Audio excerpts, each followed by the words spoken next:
마태복음 5장에서 여러 가지 인간 관계에서 대해서 얘기를 하고 있습니다. 형제와의 관계, 부부와의 관계에 대해서 얘기를 하고, 또 오늘은 이제 악한 자에 대한 그런 관계에 대해서 우리에게 말해주고 있습니다. 여러분들께서 이 세상을 살아가면서 우리가 이 관계라는 게 매우 중요하죠. 관계가 깨지면 불행한 마음이 들어오고 또 불편한 마음이 생기게 돼요. 근데 관계가 좋아지면은요, 부부간의 관계가 좋아지고 또 부모와 자녀 간의 관계가 좋아지고 또 성도님들과의 관계가 좋아지고 이웃과의 관계가 좋아지면 마음의 평강이 찾아오고 또 행복감을 느끼게 돼 있어요. 근데 관계가 깨지면요, 굉장히 불편한 마음이 생기고 서먹서먹한 마음이 생기고 그래요. 그렇기 때문에 이 관계를 우리가 잘 하면서 살아가야 된다는 것이죠. 그래서 그 관계에는요, 어떤 원리가 있다는 것을 우리에게 말씀해 주고 있고, 특별히 우리는 악한 자에 대해서 또 성사의 문제에 대해서 우리가 어떻게 행해야 될 것인가 하는 그런 부분입니다. 첫 번째로요, 동해복수법이라는 게 있습니다. 네, 동해복수법. 이 동해복수법이라는 것이 오늘 본문에서 말씀하고 있는 그 법을 뭐라고 하느냐, 동해복수법이라 이렇게 말해요. 마태복음 5장 38절에 또 눈은 눈으로 이는 이로 갚으라 하였다는 것을 너희가 들었으나 그랬어요. 그래서 눈은 눈으로, 상대방이 나의 눈을 때렸으면 나도 눈을 때리고, 눈을 뽑았으면 나도 눈을 뽑고, 이가 하나가 나갔으면 나도 이를 하나 뽑고, 가운데가 나갔으면 가운데를 뽑고, 이렇게 하는 것을 동해복수법이라고 이렇게 말해요. 근데 이 말씀이 구약에 있는 것이죠.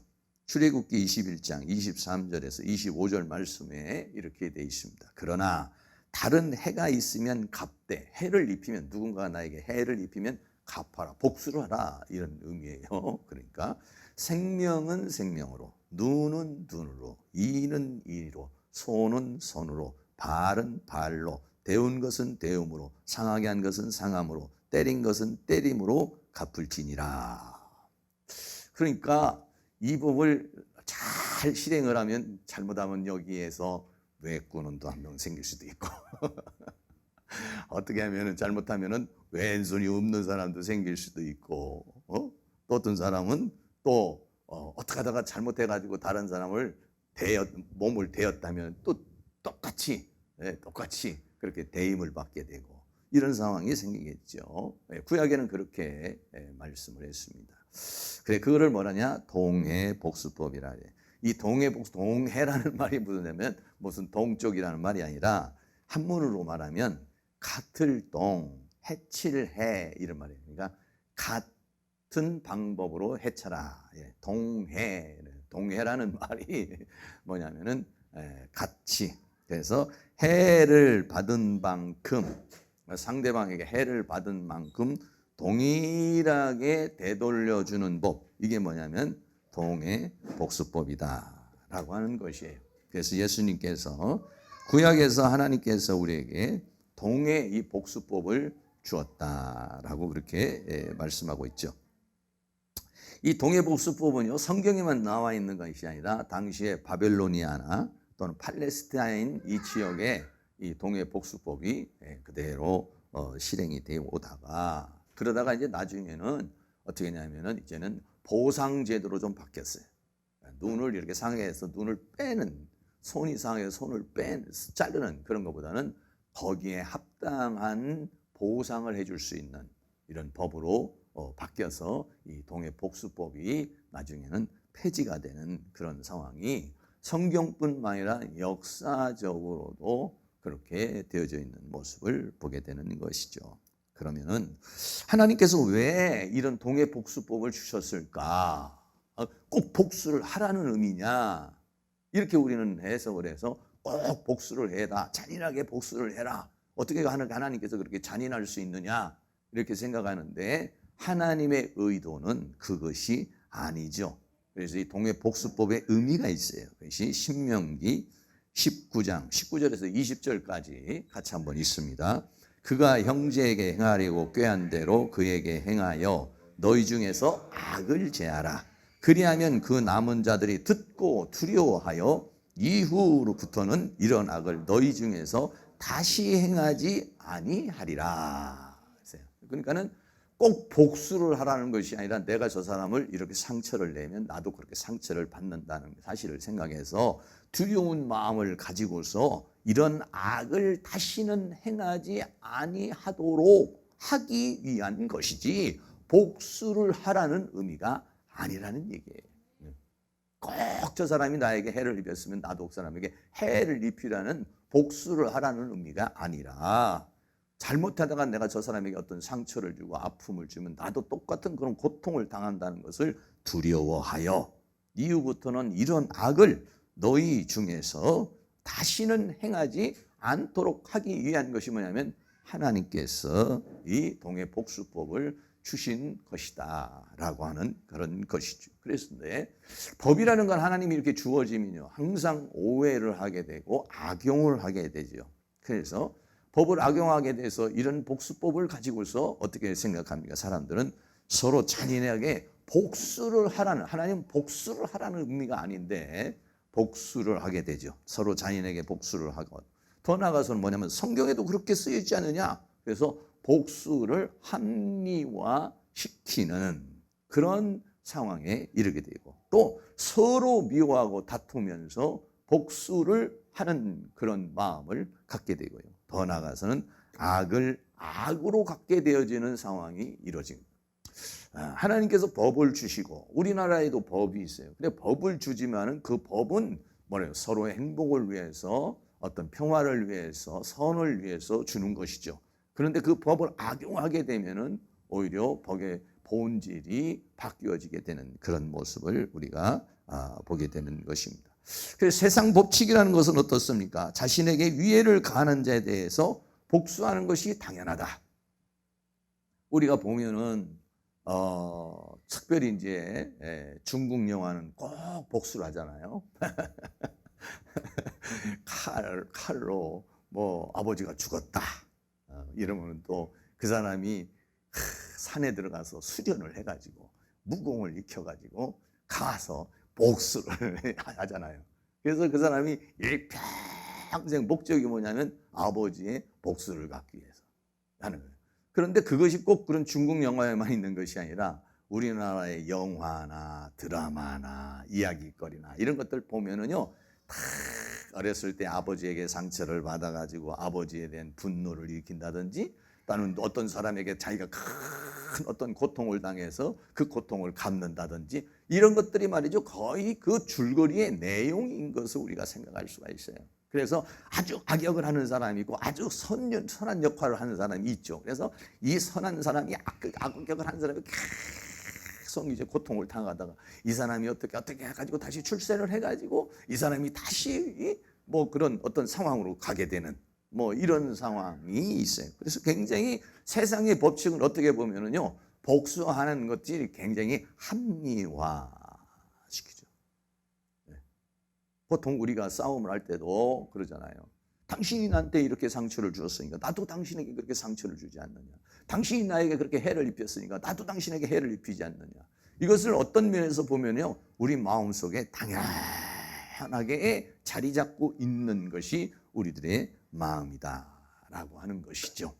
그래서 성경은 우리에게 이 동해 복수법이라는 것을 우리에게 가르쳐 주면서 우리들 모두가 다 죄악되고 또 만약에 우리가 그렇게 살게 되면은 결과적인 문제가 어떻게 되어질 것이라고 하는 것을 우리 스스로가 체득하게 되는 것이에요. 그래서 예수님은 어떻게 오셨습니까? 그 율법을 완전하게 하려고 예수님이 오셨잖아요. 그래서 과거에 율법은 그렇게 너희가 들었지만은 그러나 나는 너희에게 말하는데 어떻게 말하느냐? 악한 자를 대적하지 말라 이렇게 말했어요. 네. 악한 자는 누굽니까? 나에게 악을 행하는 자입니다. 네.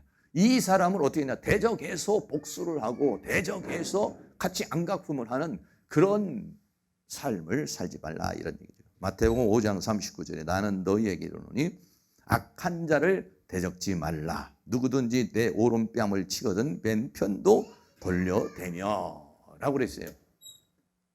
여러분들 생각해 보시기 바랍니다. 누군가가 나에게 악을 행했어요.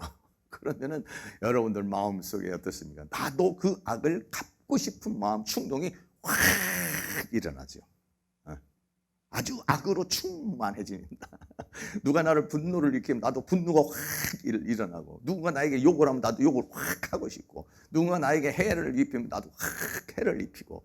아주 우리 말이죠, 교회 주차장이 이렇게 좁은데 보면은 참 시험이 많이 들어요, 제가.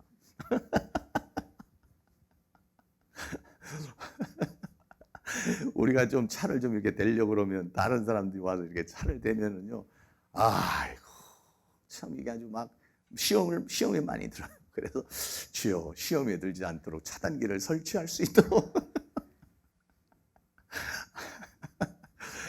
이게 마음이 말이죠. 참 이렇게, 네. 뭐 그냥 마음에 당연한 마음.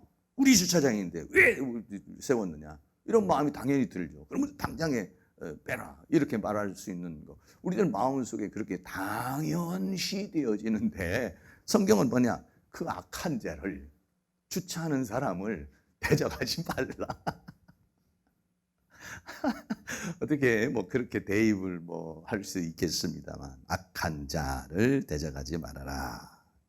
나를 악을 대하는 그 사람을 대적하지 말라. 그러면 말이죠, 어떻게 보면 우리가 감정이 없는 사람이 돼버릴 수 있어요.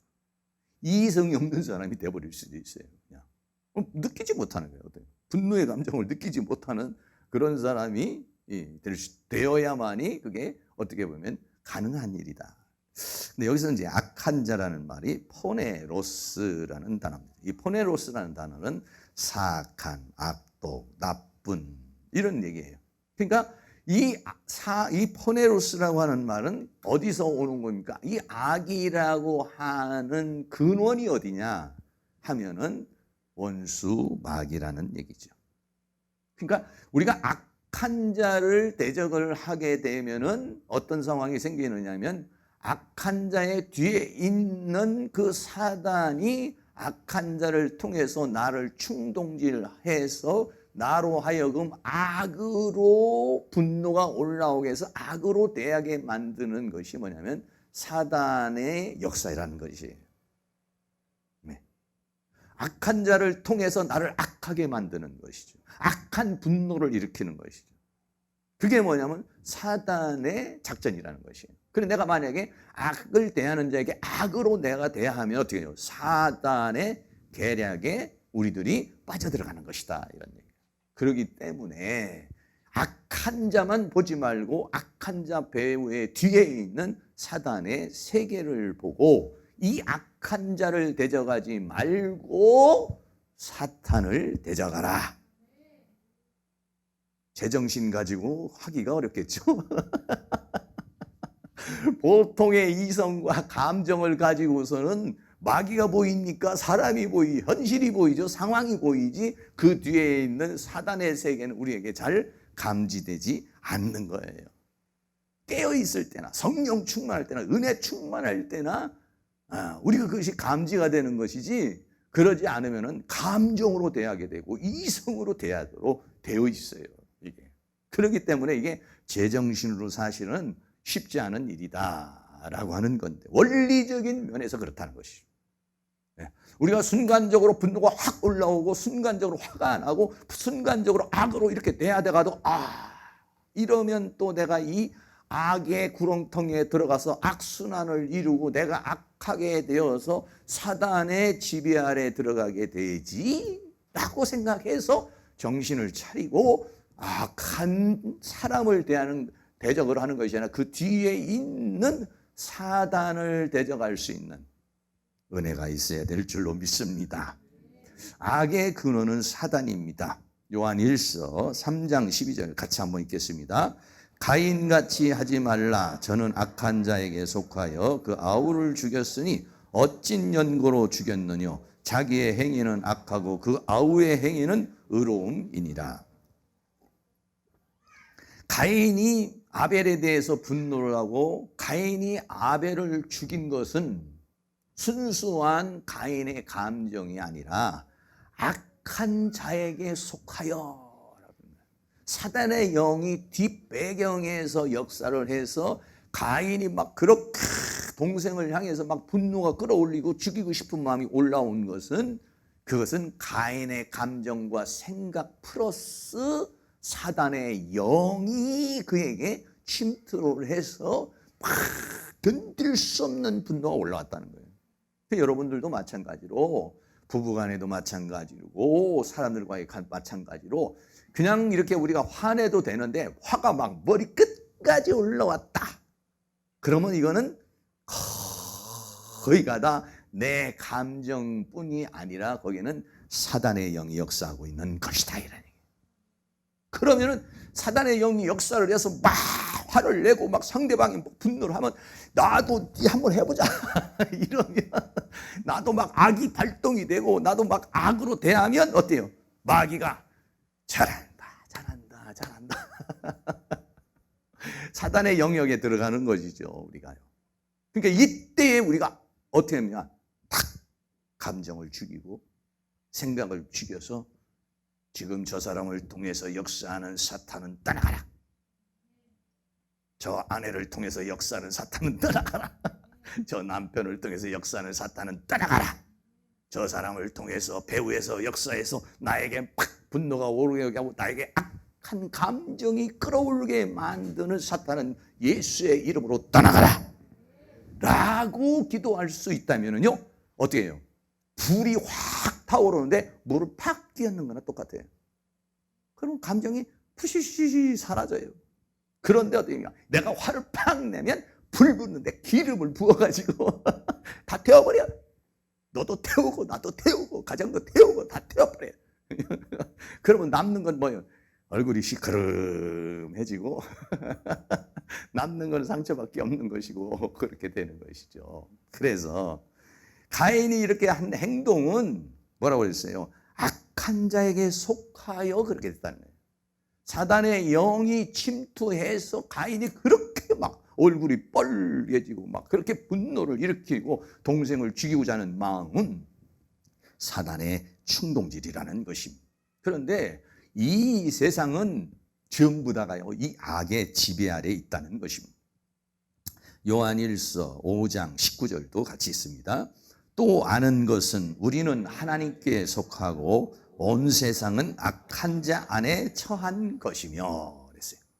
이 세상 자체는 뭐냐면 이 악이라고 하는 존재의 지배 아래에 있다는 거예요. 문화와 문명과 사회와 철학과 학문과 조직과 모든 이러한 부분에 사단의 영이 그것을 침투를 해서 장악을 하고 있다는 것입니다. 그래서 우리는 어때요? 그래서 우리들의 악을 충동시켜서 우리를 악하게 만들고 악을 행동하게 만들고 그리고 죄를 범하게 만들어서 모두가 다 사탄의 지배 아래 있게 하려는 것이 사단의 역사다는 것을 우리들이 깨달아서 악한 자를 대적하지 말아라. 뭘로 대적하지 말라면 내 분노로 내 악으로 대적하지 말라. 그럼 뭘로 대적해야 됩니까? 기도로 대적해야 됩니다. 그래서요, 사람을 악하게 하는 원수 마귀를 대적할 수 있어야 된다 그랬어요. 야고보서 4장 7절도 같이 있습니다. 그런즉 너희는 하나님께 순복할지어다 마귀를 대적하라 그리하면 너희를 피하리라. 또 한 구절 더 있습니다. 베드로전서 5장 9절입니다. 너희는 믿음을 굳게 하여 저를 대적하라. 이는 세상에 있는 너희 형제들도 동일한 고난을 당하는 줄을 알미라. 아멘. 그렇습니다. 그러니까 우리는 악한 자를 대적하는 것이 아니라 악한 자 배후에 있는 마귀를 대적할 수 있는, 그게 뭐냐면 영으로 반응하는 것이다. 우리는 감정으로 반응하는 사람이 돼서는 안 돼요. 감정으로 반응하면 감정만 폭발하는, 분노로 반응하면 분노만 더 폭발하는 거예요. 육으로 대하고 분노로 대할 때 우리는 영으로 대할 수 있는, 그러려면 어떻게 했어요? 성령 충만해야 되겠죠. 성령 충만하면 자연히 내 영으로. 그래 내가 지금 상대방이 막 육으로 대하고 분노로 대하는데 나도 모르게 육으로 대하고 분노로 대하면 내가 영이 다운돼 있구나. 아니면 내가 지금 깜빡하고 있구나 생각해서 빨리 급선회해서 순간적으로는 우리의 감정의 동물이잖아요. 그러니까 자기도 모르는 사이에 감정이 팍 끌어올릴 수도 있어요. 화가 팍 올라올 수도 있어요. 그러나 빨리 정신을 차려서 빨리 정신을 차려서 주여, 나도 모르게 순간적으로 분노가 올라왔네요. 악이 올라왔네요. 화를 냈네요. 성령님, 이 분노가 가라앉게 해주시고 분노하는 저 사람도 가라앉게 해주시옵소서. 그리고 사단의 역사가 떠나가게 하여 주시옵소서. 할렐루야. 그렇게 기도해야 될 줄로 믿습니다. 그래서 오늘 마태복음 5장 39절에서 나는 너에게로니 악한 자를 대적하지 말아라. 그러니까 악한 자를 악으로 분노로 육으로 대적하지 말라, 이런 얘기죠. 그리고 누구든지 내 오른뺨을 치거든 왼편도 돌려대며 그랬어요.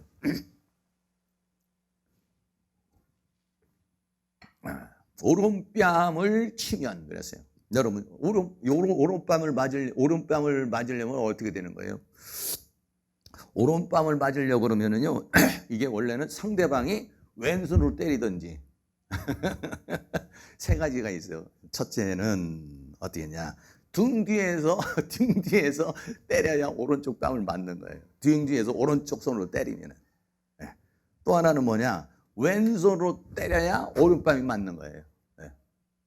그 또 하나 가지 방법이 있어요. 그건 뭐냐면 손등으로 때리는 거예요. 손등으로. 오른손을 가지고서 손등으로 때리면은 손등으로 때리면은 어떻게 하냐면 이게 맞는 거예요. 오른뺨이 맞는 거예요. 아니면 왼손으로 맞거나, 아니면 뒤에서 때리거나. 이게 왼뺨을 맞는 게 아니죠. 오른뺨을 맞는 거예요. 그러니까 상대방에게 왼뺨을 맞는 것이다, 이런 얘기죠. 지금도 중동 지방에서는요, 왼손은 부정한 손으로 여기고 있어요. 왜냐하면 이 왼손은요, 화장실 대변 처리를 하기 때문에 그런 것입니다. 그래서 식사를 할 때는 철저하게 오른손으로만 밥을 먹는다는 것입니다. 우리는 뭐 오른손으로도 왼손으로도 먹지만 그 사람들은 꼭 오른손으로만 먹는다는 거예요. 그래서 왼손으로 때린다는 건 뭐냐면, 이게 뭐냐면, 죄송하면 똥 닦은 손으로 때리는 거거든. 똥만도 못한 놈아, 이런 의미라는 것이에요. 그래서 왼손으로 오른뺨을 치는 것은 너는 똥만도 못한 놈이야 라고 때는 아주 모욕적인 것이고, 아주 상대방을 아주 무자비하게 짓밟는 그런 것이죠. 또는 아니면 오른손을 가지고서 이 손등으로 때리는 건 더 모욕적이라는 것이에요. 그러니까 이 뺨을 맞는 것은 아파서 이게 분노가 올라오는 것이 아니라 이거는 너무 아주 굉장한 모욕을 주는 것이다 라고 하는 것입니다. 참을 수 없는 인격적인 모독이나 모욕을 당했을 때 우리는 어떻게 해야 되느냐, 이런 얘기예요. 너무 억울하죠. 모욕을 당했을 때, 그럴 때 우리 자존심이 팍 상하죠. 그냥 다른 건 다 참을 수 해도 자존심은 건들지 마라 이러는데, 자존심이 팍 상할 때 어떻게 해요? 저도요, 이 내적 치유를 하기 전에는 이 자존심을 굉장히 우상 숭배했어요. 자존심을 굉장히 정말 중요하게 생각했어요. 누군가가 나에게 자존심을 상하게 만들면 그러면 화가 팍 오르고 모욕감이 들어오고 수치심이 들어오고 막 이랬어요. 그런데 내적 치유하면서 하는 말이 뭐냐면 자존심을 버리라는 거예요. 자존심이 문제라는 거예요. 그래서 자존심을 가만히 생각해 보니까 마귀가 가장 충동질 시키는 것 중에 하나가 뭐냐면 자존심이에요. 모욕을 주는 거예요. 여러분, 부부가 서로 싸우다가 모욕감을 느껴보세요. 참을 수 없죠. 막 이럴 수 있어. 막 머리 끝까지 올라오는 거죠. 그게 모욕감이라는 거예요. 근데 그것만 버려버리면은요, 어떻게 됩니까? 아주 편안해집니다. 근데 예수님이 지금 이렇게 말씀하시면서 예수님이 어떻게 하셨어요? 뺨을 맞죠. 빌라도의 법정 안에서 뺨을 때리죠. 뺨을 때리며 네가 그리스도냐? 뺨만 때리니까 침을 뱉죠. 얼굴에 침을 뱉습니다. 그 모욕이라는 거 이루 말할 수 없는 것이죠. 예수님도 그렇게 안 하시면서 우리한테 그렇게 하라고 그러는 게 아니에요. 예수님이 십자가의 길을 가시면서 그것을 하셨어요. 당하셨어요.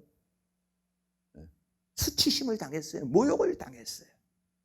여러분, 우리의 자존심과 예수님의 자존심, 우리의 자존감과 예수님의 자존감, 어떤 게 더 세겠습니까? 우리는 죄인이고 우리는 약점이 많고 문제가 많으니까 그런 모욕을 받을 수도 있지만 예수님은 그런 모욕을 받을 일이 없는 분이잖아요. 우리가 누군가에게 모욕을 당하고 억울한 일을 당했으면 이럴 수가 있습니까? 막 이런 말이 생겨요. 내가 뭘 잘못했다고. 막 이런 감정이 끌어오르기 시작을 하면요, 정말 참기 어려운 것이죠. 그런데 어떻게 했습니까? 그런 최고의 모욕을 당했을 때 왼뺨도 돌려대며, 그런 분이 교회에 두 분만 있어도 우리가 이렇게만 살 수 있다면은요, 이게 싸움이 나겠습니까? 이게 부부 싸움이 나겠어요? 단체에서 무슨 싸움이 나겠습니까? 이게 오른뺨을 쳤는데 왼뺨을 도려내면은요, 그것까지 때릴 수 있는 사람이 많지 않습니다. 정말 머리가 끝까지 좀 감정이 완전히 사로잡히면 그렇게 할 수 있어도, 여러분이 그렇잖아요. 누군가가 만약에 부부간의 문제든지 누구 이웃 간의 문제, 사람들 간의 관계에서 막 이렇게 화를 내는데 죄송합니다, 용서해 주세요. 여러분, 만약에 그렇게 말 한마디만 한다고 해도 상대방의 분노가 이렇게 끌어오르는 사람이요, 감정이 팍 상하게 돼 있어요. 쉽게 돼 있어요. 그런데 그게 뭐냐? 오른뺨을 쳤는데 왼뺨을 돌려대는 거예요. 그럼 뭐냐면 나는 어떤 상태에 됩니까? 내가 육적 상태라든지 분노의 상태라든지 감정의 상태로서는 이거를 할 수가 있어요? 못하는 것이죠. 이거는 뭐냐? 천국의 속성이요, 예수님의 속성이요, 영적인 성품이요. 할렐루야. 네. 그런 것이 오늘 마태복음은 그런 수준이라는 거예요. 오늘 마태복음 5장에서 말하는 천국이 저희 것임이라고 하는 이런 것은 뭐냐? 천국의 속성이, 세상의 속성이 아니라는 것이죠. 육적인 속성이 아니라는 것이에요. 영적인 속성이라는 거예요. 이거는 인간의 속성이 아니라는 거예요. 이건 하나님의 속성이라는 것이죠. 네. 이거를 뭐라고 하느냐? 선으로 악을 이기는 것이다 라고 하는 것입니다. 로마서 12장 17절 21절 같이 한번 있습니다. 아무에게도 악으로 악을 갚지 말고 모든 사람 앞에서 선한 일을 도모하라. 악에게 지지 말고 선으로 악을 이기라. 아멘. 악으로 악을 갚는 것은 자연스러운 겁니다. 아주. 우리는 그런 거는 아주 잘해요. 아주. 왜? 우리는 육신을 가진 존재고 죄악의 속성을 가진 존재이기 때문에 누가 악하게 대하면 나도 악하게 대하는 거 아주 자동적으로 나오는 거예요. 그런데 상대방이 악으로 나오는데 내가 선으로 나가는 건 자동이 아닙니다. 이거는 굉장히 정신 똑바로 차리고 있어야, 아주 내가 영적 상태가 되어야만이 그렇게 할 수 있는 거예요. 그래서 악이라고 하는 것은 뭐냐면 악으로 이기는 것이 아니라 악은 뭐냐? 선으로 이기는 것이다. 그런 은혜가 있기를 주의 이름으로 축원합니다. 그리고 하나는 뭐냐? 원수 갚는 것은 하나님께 맡기라는 것입니다. 내가 원수를 갚으려고 그러지 말아요. 이제 눈은 눈으로, 이는 이로 내가 갚지 말라는 거예요. 그러면 그 복수가 일어나고, 그러면 그게 악순환이 되고, 그러면 서로 사탄의 세계에 휘말려 들어가게 되는 것이니까. 그러니까 내가 원수 갚지 말고 어떻게 하냐? 모든 것을 보시고 계시고 아시고 계시고 의의 재판관이시고 공의의 하나님이신 그분에게 맡겨라. 로마서 12장 19절 같이 한번 있습니다. 내 사랑하는 자들아, 너희가 친히 원수를 갚지 말고 진노하심에 맡기라. 기록되었으되 원수 갚는 것이 내게 있으니 내가 갚으리라고 주께서 말씀하시니라. 원수를 내가 갚으려고 그러니까 내가 복수를 하고 악으로 갚으려고 그러고, 거기에 대해서 내가 재판관이 돼서 처리하려고 그러고, 옳고 그름 시시비비를 가리려고 그러고, 이러다가 보면 거기에는요, 싸움이 일어나고 다툼이 일어나고 분쟁이 일어나고요. 그러면 어떻게 하냐? 사단의 장악 아래 들어가게 되는 것이다 라는 것이죠. 원수가 선으로 악을 이겨야 되고, 또 하나는 우리 마음속에 뭐냐? 하나님이 다 보고 계시고 하나님 다 알고 계시니까 내가 원수를 갚으려고 해보세요. 네. 내가 원수를 갚으려고 그러면은 내가 범죄를 하게 돼 있습니다. 그리고 나도 사탄에게 속한 자가 되는 거예요. 그러니까 나는 원수를 갚으려고 그러지 말고 하나님께 맡겨라. 다 답답하죠. 근데 하나님은 언제 갚아줄지를 몰라. 우리는 그냥 당장 갚아버려야 되는데, 그냥 나한테 해롭게 하고 문제가 생기면 그냥 하나님 벼락을 치든지 아니면 가다가 콱 꼬꾸라지든지 하나님 그냥 그렇게 해주셔야 되는데 우리의 감정대로 안 되죠. 그러나 반드시 사람은 심은 대로 거두게 돼 있죠. 하나님께 맡기라.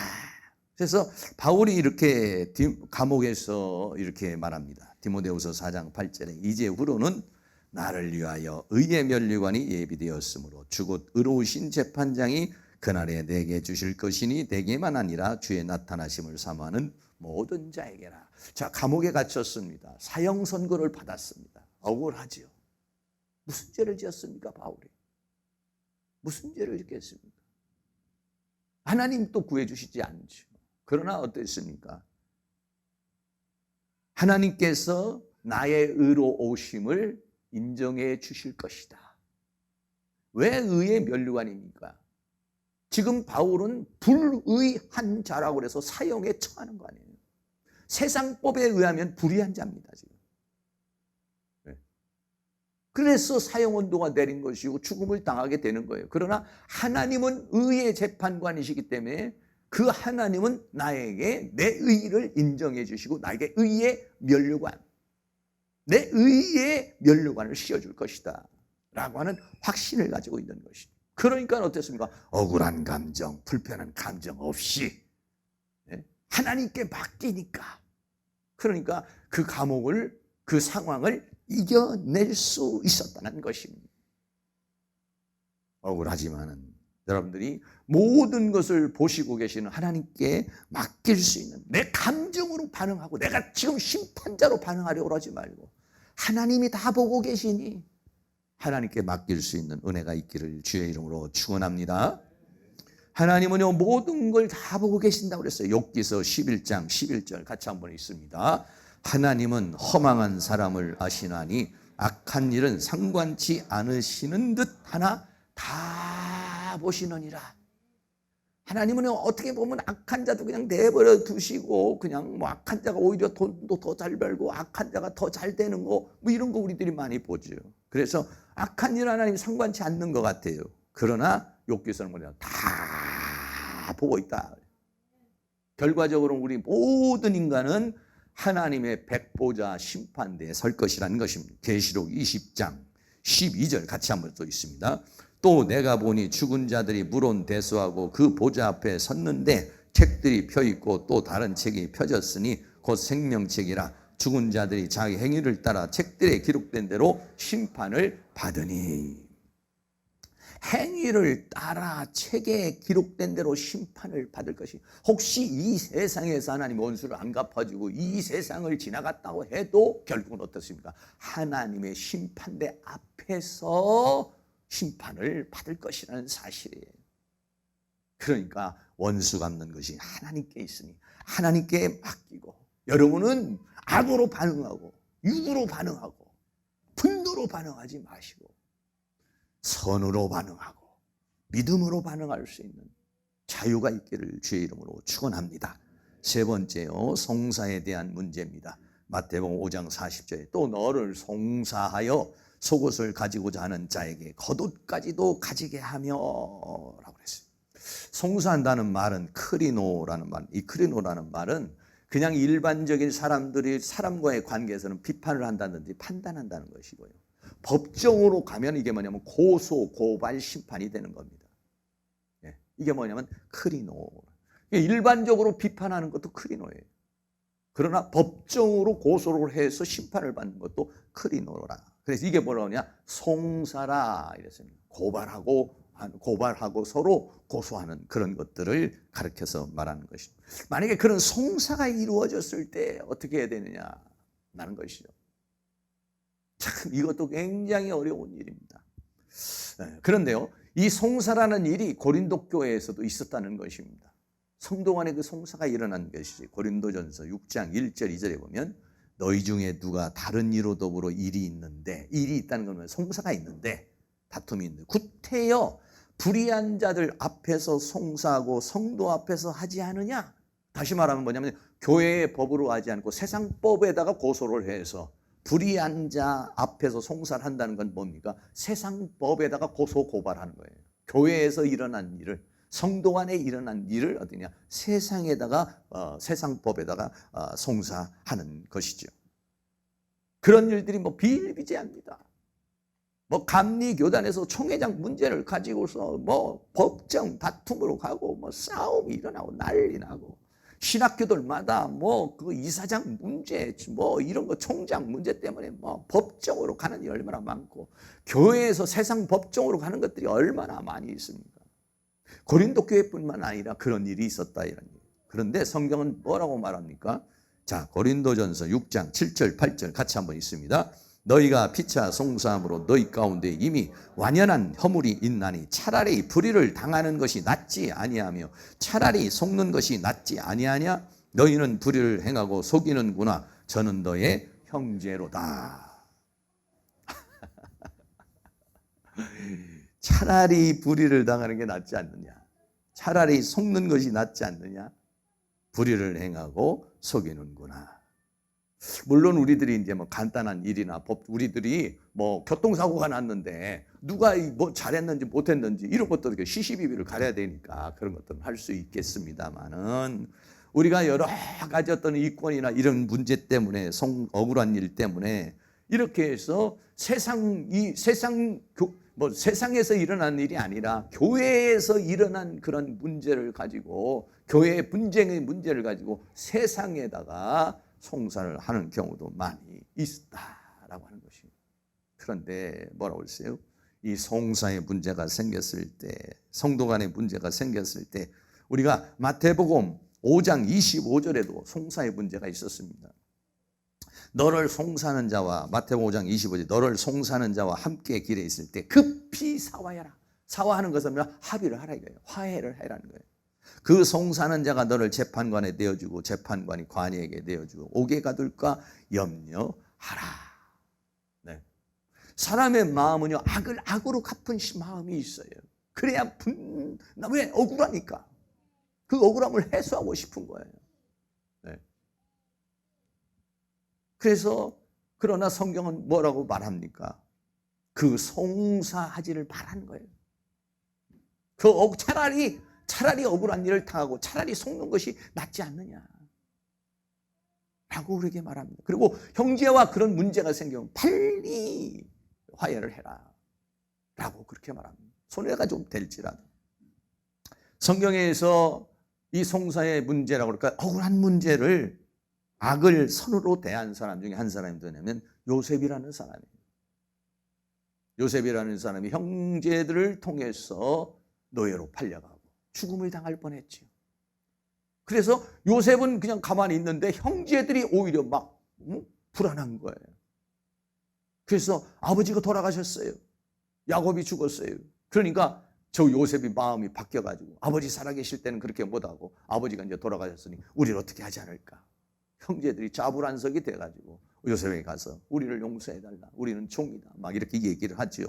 그때 뭐라고 합니까? 창세기 50장 20절에 당신들은 나를 헤아려 하였으나 하나님은 그것을 선으로 바꾸사 오늘과 같이 만민의 생명을 구원하게 하시려 하셨나니. 그 사건을 일반적인 사건으로만 생각하지 않고 하나님의 섭리 안에서 생각했다는 것이에요. 이러면 우리들이 감정으로 대하지 않을 수 있어요. 오늘 우리에게 일어나는 어떠한 상황을 그것을 만약에 억울한 감정으로 억울한 마음으로 생각을 한다면은 내 마음에 분노가 끌어오르겠지만 하나님의 섭리 속에 있는 것이라고 생각한다면 우리가 그것을 감정으로 대하지 않을 수 있는 거예요. 하나님의 섭리로 봤어요. 하나님의 은혜로 그걸 해석했어요.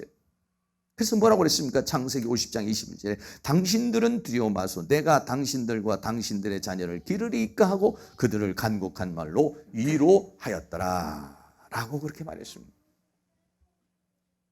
사랑하는 모든 성도님들의 인생 속에서 앞으로 우리가 살아가는 모든 날 속에서 송사하는 일이 없기를 주의 이름으로 축복합니다.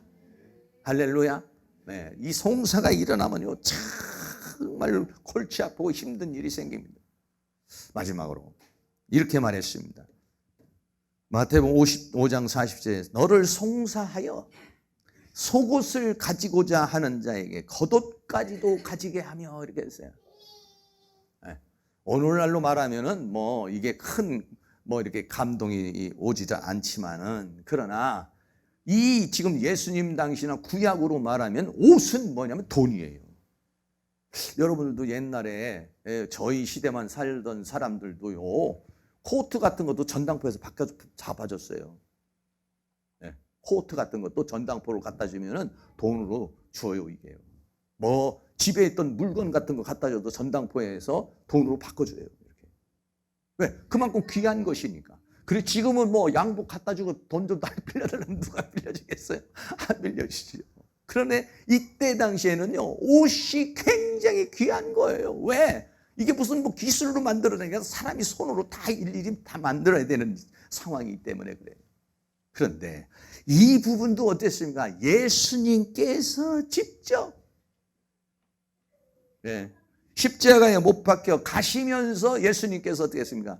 속옷도 다 주시고 겉옷도 다 주시고 오른뺨을 치면 왼뺨을 돌려내는 것도 예수님이 십자가의 길을 통해서 그렇게 보여주셨어요. 네? 너를 송사하여 속옷을 가지고자 하는 자에게 겉옷 가지고 가지게 하라고 그랬는데 예수님 자신이 그렇게 살아오셨어요. 마지막에 예수님께서 십자가에 못 박혀 죽으실 때 어떻게 했습니까? 요한복음은요 그것을 아주 자세하게 말했어요. 자 보세요. 요한복음 19장 23절 같이 한번 있습니다. 군병들이 예수를 십자가에 못 박고 그의 옷을 취하여 네 기대 나누어 각각 한 개씩 얻고 속옷도 취하니 이 속옷은 호지 아니하고 위에서부터 통으로 짠 것이라. 겉옷을 어떻게 했냐면요 찢어가지고 네 등분을 하는 거예요. 겉옷을 찢어가지고 왜? 아마 밑에 있는 군병이 4명이었던 것 같아요. 그러니까 4깃으로 찢어가지고 어떻게 했냐면 근데 그게 돈이 됐다는 거예요. 돈이. 그게 부수입이라는 거예요. 부수입. 군병들이 가지고 있는 십자가에 못 박일 때 그 사람이 입던 겉옷이나 속옷이 뭐냐면 부수입이 된 거예요. 부수입이요. 그래서 이것은 뭐냐면 4기대 나누어서 각각 한 개씩 얻었다는 거예요. 그래서 겉옷을 벗겨가지고 쫙 찢어가지고 4개를 가져가지고 아이 뭐 기분 좋다 뭐 이렇게 하고 있는데 속옷을 보니까 더 좋은 거야. 속옷은 뭐라고 했어요? 호지 아니하고 라고 그랬어요. 여기서 속옷이 호지 않았다는 말이 무슨 말이냐? 이거는 통으로 짰다는 거예요. 통으로. 네.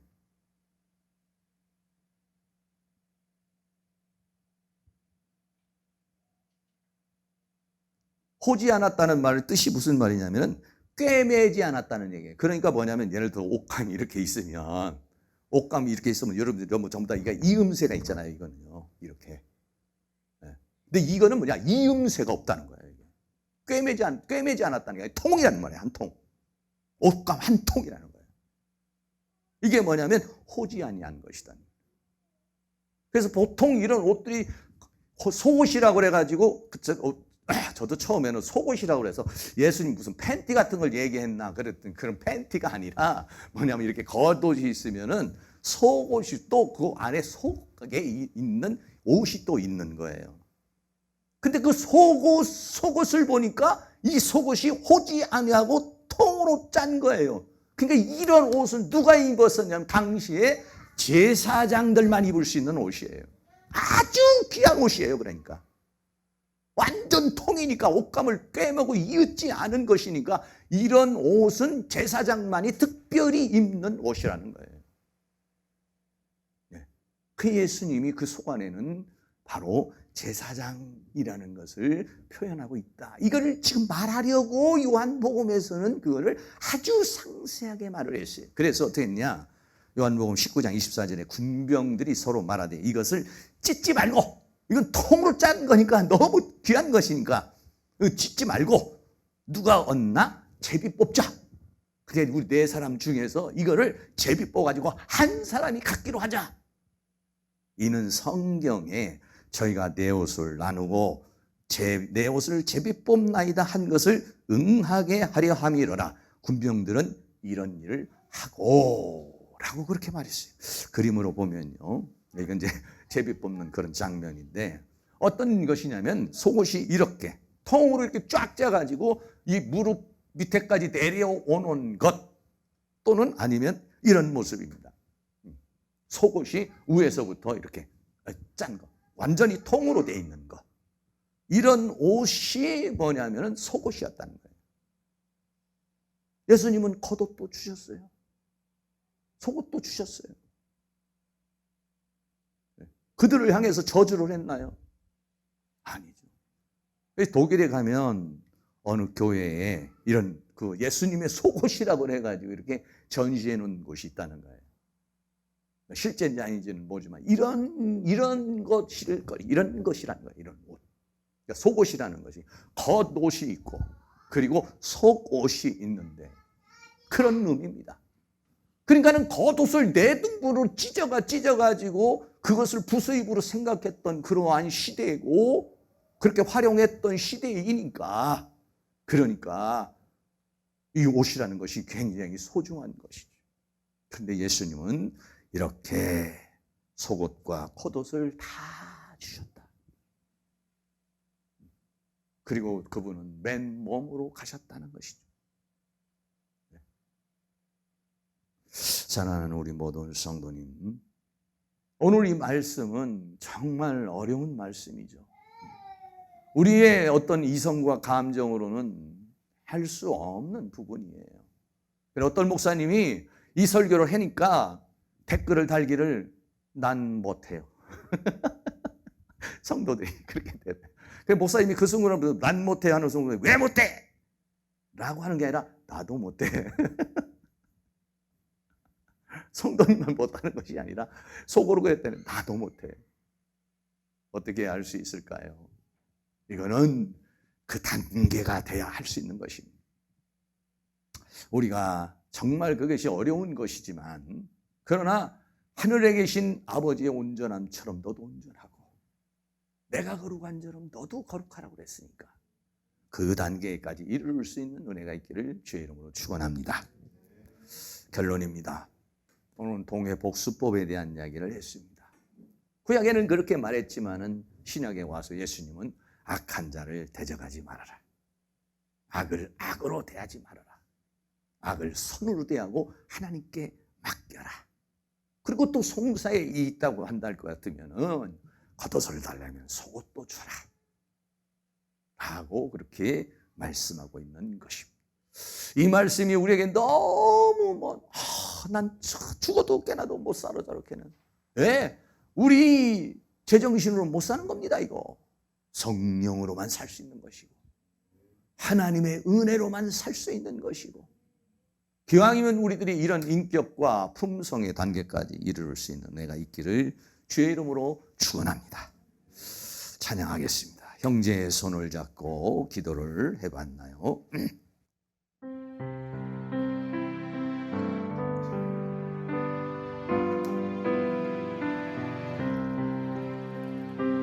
형제의 손을 잡고 기도를 해봤나요? 우리들의 가슴에 진실한 사랑 있는지, 날 미워하니 사랑 못해도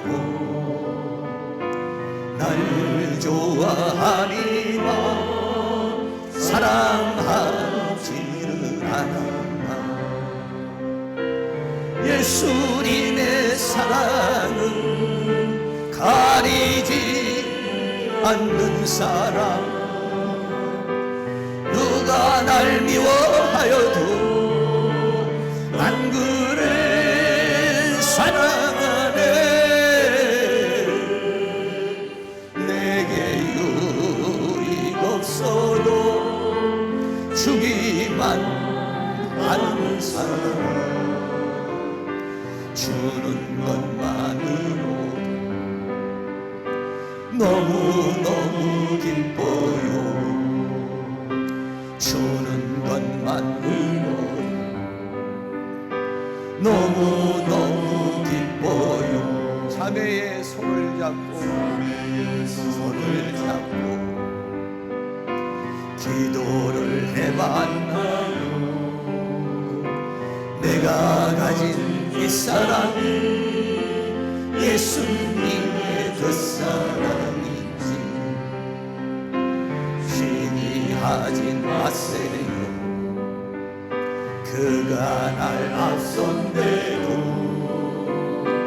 남이 잘 되는 것이 나의 참 기쁨이니까.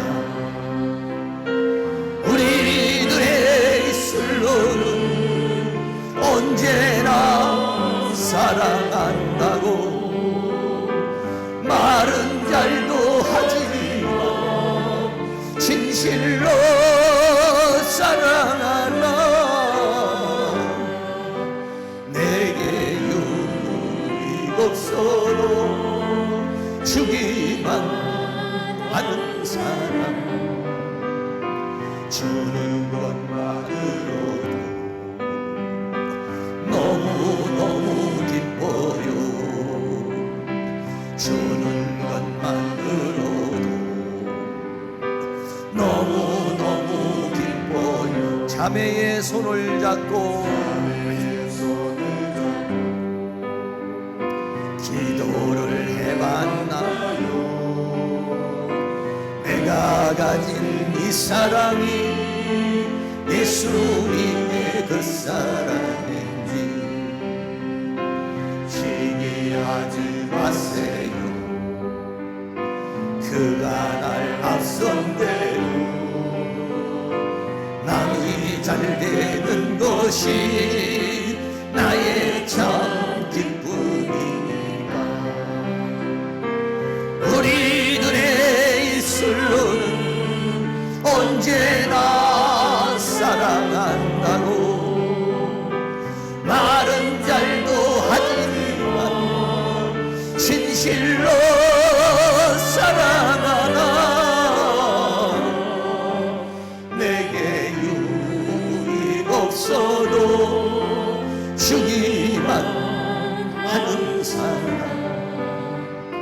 주는 것만으로도 너무너무 기뻐요. 주는 것만으로도 너무너무 기뻐요.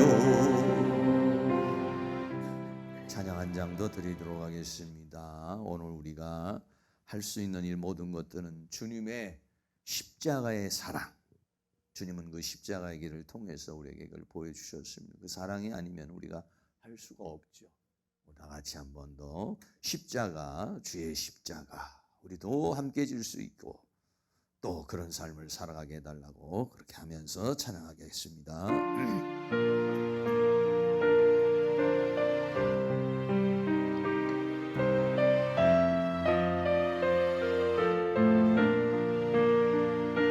십자가, 주의 십자가, 나의 주님 지신 십자가, 멸시와 천대 속에서 홀로 지신 주의 십자가. 주님 가신 그 길은 고난의 십자가의 길,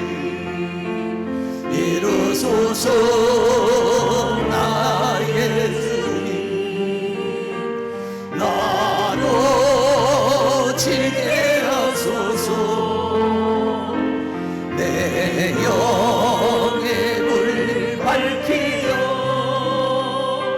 고난의 길 걷게 하소서. 십자가 십자가 주의 십자가 나의 주님 주신 십자가 고통과 아픔 속에서 홀로 지신 주의 십자가 주님 가신 그 길은 순종의 십자가의 길 이루소서. 나의 주님 나도 지게 하소서. 내 영의 불 밝히어 순종의 길 걷게 하소서.